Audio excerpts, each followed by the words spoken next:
Olá, acadêmico! Hoje vamos dar continuidade ao capítulo de compostos orgânicos tóxicos.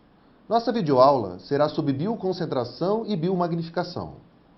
Os compostos orgânicos colorados, que são tratados nos próximos temas, apresentam as características de serem substâncias hidrofóbicas, ou seja, não possuem grande habilidade de dissolver na água, e são solúveis em meio gorduroso, hidrocarbonetos, como é o caso dos tecidos de peixes. Sendo assim, é comum encontrar concentrações dessas substâncias nos peixes uma ordem de magnitude maior que as águas que vivem. Assim, quando os peixes realizando o processo de respiração, a água passa através das guelras, o composto organoclorado difunde para o tecido adiposo e vai se acumulando, sendo esse processo denominado bioconcentração. A razão de equilíbrio da concentração do composto no tecido em um determinado peixe para o valor da concentração deste composto na água é denominado fator de bioconcentração, FBC. Com a capacidade de metabolização do composto pelo peixe varia com a espécie. O fator de FBC abrange uma grande faixa. O FBC pode ser estimado por uma equação matemática, através de um experimento. Espera-se que a substância ou composto atinja o equilíbrio entre as camadas de líquido de um sistema de duas fases, feitos de água e um octanol, que serve como substituto estável para a gordura dos peixes. O coeficiente de partição KOC para a substância S é definido como a equação exibida no vídeo, onde SOC é a concentração do composto no álcool, S, água, é a concentração do composto na água. Os valores do coeficiente de partição ficam na ordem de magnitude de partes por milhão, ppm, e partes por bilhão, ppb. Por questão de conveniência, é comum o emprego do logaritmo decimal do valor. No próximo slide, iremos apresentar alguns valores de KOC. Esta tabela possui alguns dados dos estudos realizados nos Estados Unidos e que fornecem um indicativo dos valores de coeficiente de partição para alguns pesticidas. Outra fonte de difusão do composto tóxico organoclorado é por meio do alimento. Muitos dos peixes não conseguem metabolizar o composto e, dessa forma, ele se acumula no tecido gorduroso do peixe. Essa fonte é denominada biomagnificação e, igualmente à bioconcentração, os valores variam com a espécie do peixe. A biomagnificação também acontece dentro da teia alimentar, na medida em que outras espécies de animais se alimentam dos peixes e que são alimentos de outros. E o ser humano possui uma ampla variedade de alimentos e é também contaminado. Concentrações de organoclorados foram detectadas na poluição que reside nas regiões dos Grandes Lagos nos Estados Unidos. A biomagnificação tem por característica o aumento na concentração à medida que segue pela cadeia alimentar. Peixes carnívoros se alimentam de outros peixes que estão contaminados, e a dose é substancialmente maior.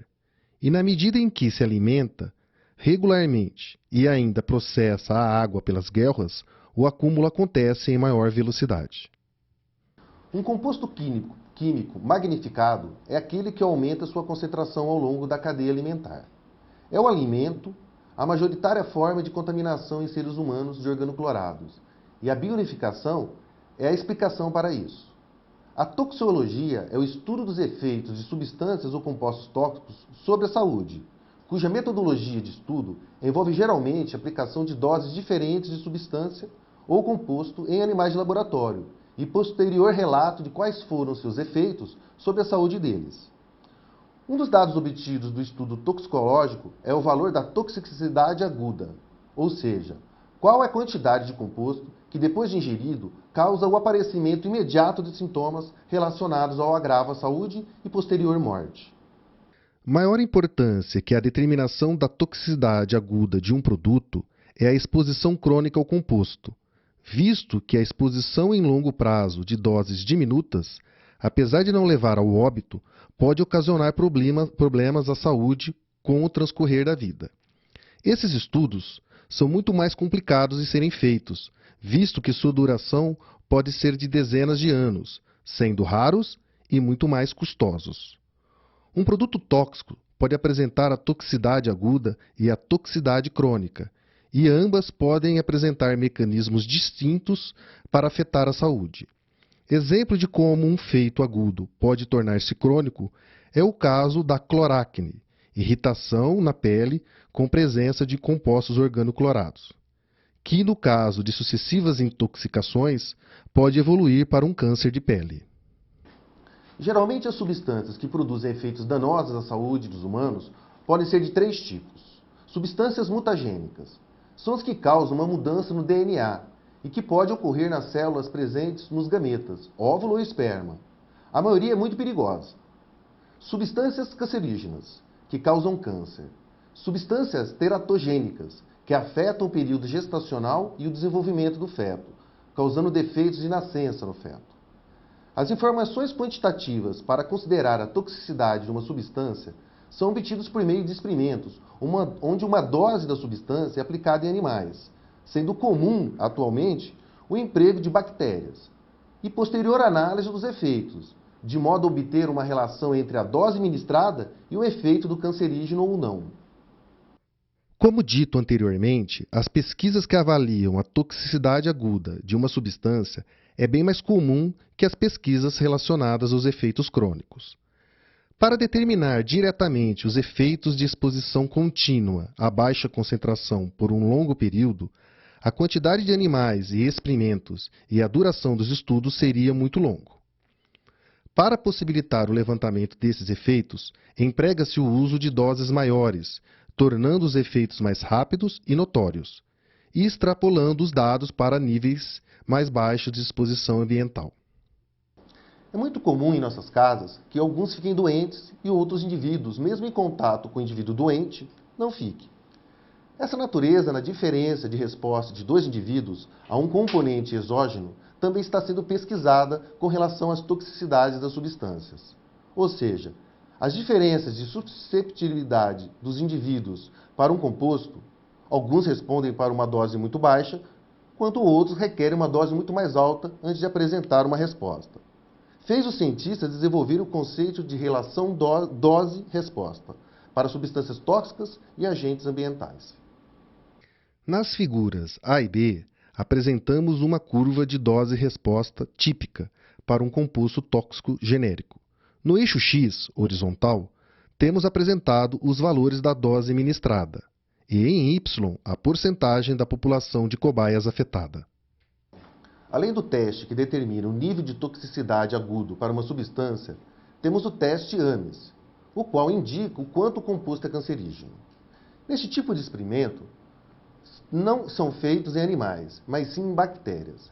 E nesse caso, se houver uma relação entre a substância testada e o surgimento de atividade cancerígena, podemos supor que tal atividade também poderia acontecer em seres humanos, no caso de contaminação pela substância. Nas pesquisas sobre curva dose-resposta, é comum o emprego de valores como DOL50, a dose oral letal. Nesse caso, a substância é administrada ao animal pelo meio oral, ao contrário da via dérmica ou outro tipo de administração quando se usa DL50.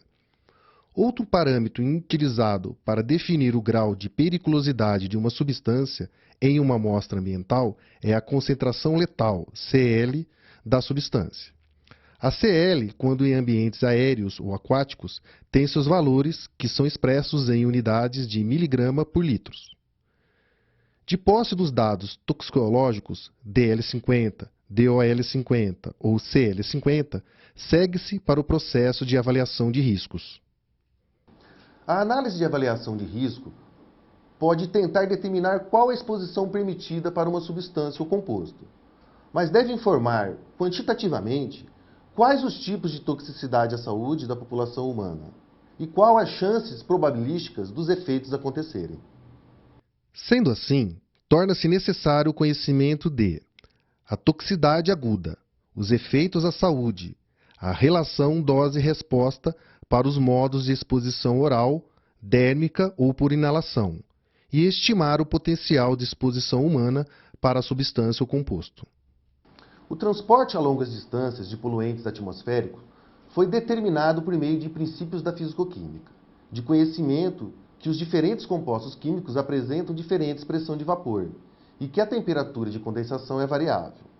formulou um conceito que permite ter uma visão da situação do composto no meio ambiente, principalmente relacionado aos índices de geração e os possíveis sumidouros. Num ciclo de evaporação e condensação, os compostos orgânicos tóxicos se espalham pelo planeta em âmbito global.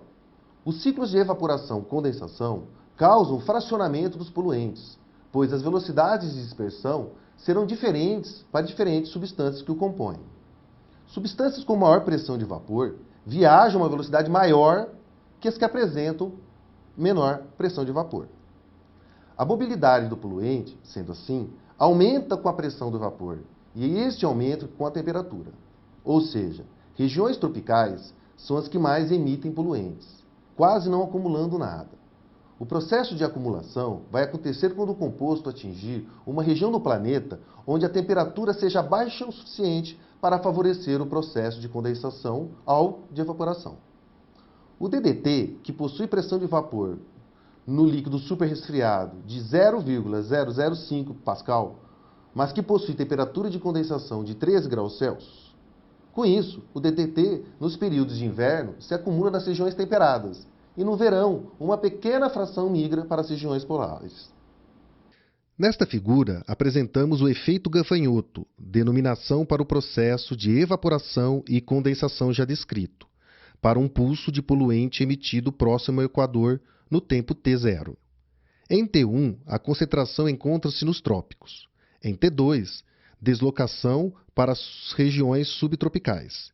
Em T3, atinge as regiões delimitadas entre a região temperada e a subpolar, seguida pela região delimitada entre a região subpolar e a polar em T4, terminando sua viagem na região polar em T5.